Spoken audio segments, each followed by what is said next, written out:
WCC Weekly Roundup on the Gonzaga Nation Media Network.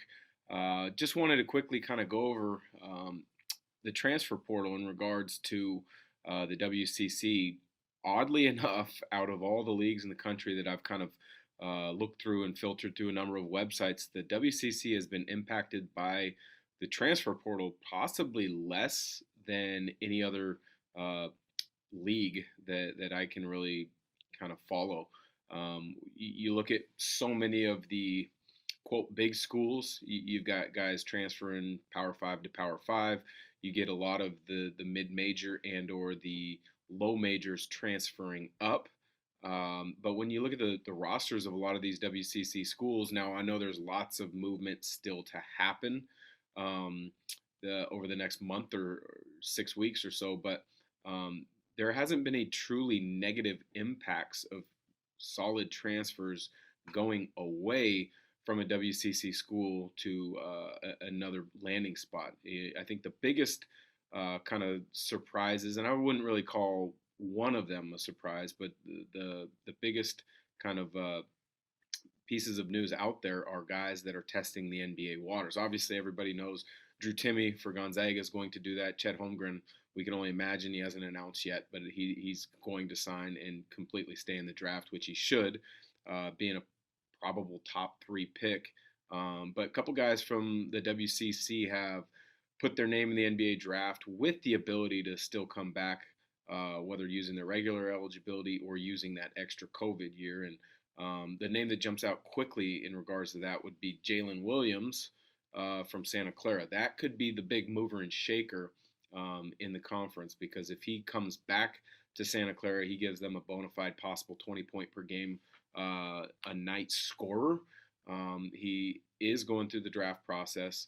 He has mentioned that he will be open to going to other schools if he comes back, but I think if he comes back to Santa Clara, that is a huge boost for the Broncos and Herb Sendek. Two other guys to keep an eye out on in regards to declaring their name for the NBA draft. Khalil Shabazz with San Francisco. He's got the opportunity to come back and use his COVID year, but he announced just the other day that he is going to chase his dream and by putting his name in the NBA draft and seeing what happens. I think he's a very talented player. I think he's very skilled. He plays, with a chip on his shoulder. But I would imagine he'll be back to San Francisco. He had found a perfect home under Todd Golden, and I think it would be great if he runs it back under Chris Gerlofson, and that would be big for Gerlofson because he would be able to have, a solid, experienced, multi-dimensional guard on the perimeter. Even though he's a little smaller, but he had a tremendous year again. Between him and Bouye, they were obviously the heart and soul of that Don's program that made it to the NCAA tournament. So that's one to keep in mind. The other one out of BYU, Gideon George, small forward. He's declared for the NBA draft. Haven't seen if he's 100% in or if he's retaining his ability to come back to school. So that'll be interesting to follow, interesting to see. A couple other players that I would imagine might test the NBA waters from Gonzaga. I would not be surprised to see if Julian Strother tests the waters. I wouldn't be surprised to see if a Hunter Salas and a Nolan Hickman test the NBA waters, just because of how highly ranked they were and how highly they were recruited, and the fact that they are absolute NBA prospects. Do I think they're ready at this time? No, I think each one of them would it would serve them all well to come back, because they're each going to be a huge piece of next year's roster. I think they'll be able to kind of put themselves in a better light. And one of the things that most people don't understand is, yes, you want to go early enough in the timing and the clock of your professional career to make the most amount of money. But if you go too soon and you're not ready, you're not going to have that opportunity to make that money anyways, because you're not going to perform at a high level early enough in your career to extend your career. And so that's something that I think needs to be considered for any player that's going through this process and decides to stay. But I wouldn't be surprised to see those three test it just to get feedback, get some evaluation and some experience. But I do expect the three of those guys back. Other guys at in the conference that I would expect to test the waters. Maxwell Lewis at Pepperdine battled injuries. Well, first off, to start the year, he battled an NCAA eligibility um, issue. I believe he lost 5 or 6 games right off the bat. And then he showed some big time flashes as a scorer and as a wing, um, you know, an impactful player on the wing. He's got great length, good athleticism. His skill set definitely is solid, but it showed that he's got the ability to grow in that too. So I would expect him to declare for the draft, and hopefully he leaves his options open. I think the best move for him would be come back to Pepperdine and show his growth in that setting. But I would expect that to be the case with Maxwell Lewis because he flirted with going to the NBA out of one of those high school academies that he spent time at the end of his high school career. So those are kind of the NBA kind of evaluation or declarations to keep an eye on. In regards to the transfer portal, as I said, there has not been a ton of movement in the WCC in regards to player transfers.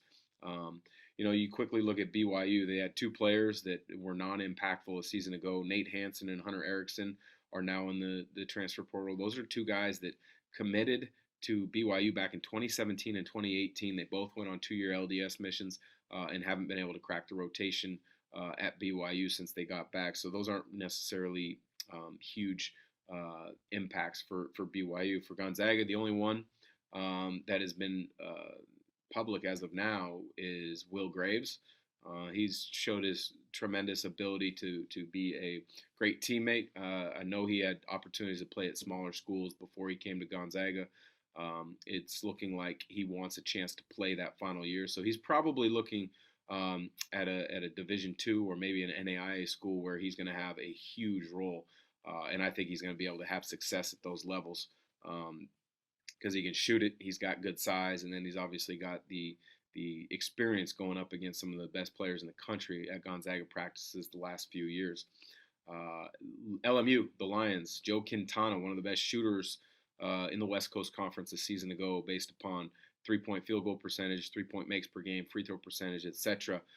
He's moving on from LMU. He's going to finish up his career at Cal Baptist in the Big West. So I think that's a good move for him. Pacific, there's really been no movement from guys that I've been able to see or track on multiple different websites. But I think what Leonard Perry did in his first year was admirable, considering he got the job so late and he had to flip the roster pretty quickly because guys were in flux, not knowing Damon Stoudemire's situation. So not much movement going on at Pacific. I mentioned Pepperdine with possible guys, Maxwell Lewis in particular, going to the NBA draft as a possibility. But they've had 2 guys in the transfer portal. Kendall Munson, pretty quickly after the season was over, went to the transfer portal. He's transferring to Portland State. I think that's a good move. Go down a level from the WCC to the Big Sky. I think he's got a chance to be an impactful player for Jace Coburn at Portland State. And then Malachi Caffrey, a walk-on at Pepperdine, hasn't really gotten much opportunity to play, but he is now in the transfer portal looking for a place to play. University of Portland, they had so many guys this season ago that I think Shante Leggins was still, at the end of the season, sorting through what he had and figuring out who fit best, what fit best. But as of this moment, there's only one guy in the transfer portal from Portland, and that's Yaru Harvey. And he's got an interesting story because he committed to Eastern Washington, that is, when Shante Leggins was the head coach there. Decommitted, followed Shante to the University of Portland, and it'll be interesting to see where he lands. Does he land back at Eastern Washington? Because much of that staff was with Shante Leggins in Cheney. So moving on to the Toreros of San Diego, obviously a big hire in Steve Lavin as head coach, and maybe the biggest impact right there was freshman point guard from a season ago, Wayne McKinney Jr., who had a really nice freshman year, kind of had the opportunity to learn on the job, got a lot of minutes, got a lot of experience. He was in the portal. Steve Lavin got the job. Within 36 hours, he's out of the portal and staying at San Diego. So that's a great thing for the Toreros. Now with them and Coach Lavin coming in, I would expect to see a little bit of movement once Coach Lavin gets to know the skill set of the roster that he has. I think there'll be some movement because some of the players will understand the vision that Steve Lavin has, and if they don't match up, they don't mesh. I would expect to see some guys from San Diego in that transfer portal. With USF, there was really not a lot of guys in the portal from what I could find. I mean, none, to be honest. Shabazz testing the NBA waters. Bouyer's obviously gone. You got the older guys in Tape and Masalski that have exhausted their eligibility. But it'll be interesting because Chris Gerlofson now has had that job for about three and a half weeks. So as he's had a chance to kind of work through the roster with his vision in mind, and the players understanding that, there may be a Don player or two that decides to transfer at this point. But from what I've seen right now, there's been very little player movement at USF. Santa Clara, they've got the big decision that'll be made by Jalen Williams with the NBA draft. Does he come back? And then when he comes back, if he doesn't stay in the draft, I mean, does he come back to Santa Clara or does he go somewhere else? It looks like he's keeping all of his options open. If he comes back to Santa Clara, you're looking at a 20 point per night possible scorer in the league and a huge benefit and a bonus for the Broncos moving into seventh season for Herb Sendick in Santa Clara. But they lost one player, Miguel Tomley, kind of a second guard off the bench, can kind of do a little bit of initiating offense, knock down some threes, solid defender. He's going to Idaho State. And then with St. Mary's, Randy Bennett just has that program kind of, on autopilot in regards to guys come in and they rarely transfer. They will transfer, but I have to say rarely transfer because you go in understanding and knowing that Randy Bennett and staff has a plan in place for your development and how you're going to earn your minutes and when they're going to come. He's had plenty of guys that, such as Tommy Kuzi, who just wrapped up his career, started off as a walk-on, earned minutes, and then earned kind of a role and a niche within what they're doing, and then he earns a scholarship. So I would imagine a lot of the young players, Mitchell Saxon, Jabe Mullins, Augustus Marshallonis, they're under, the watchful eye of that staff and talking about a plan and how to keep that plan intact with their skill development, with their player development, their physical development, how they fit within the program, and then sharing the vision that they have to make them a bigger part of the rotational minutes within the program. So haven't seen much movement with St. Mary's. I don't expect to see much movement with St. Mary's,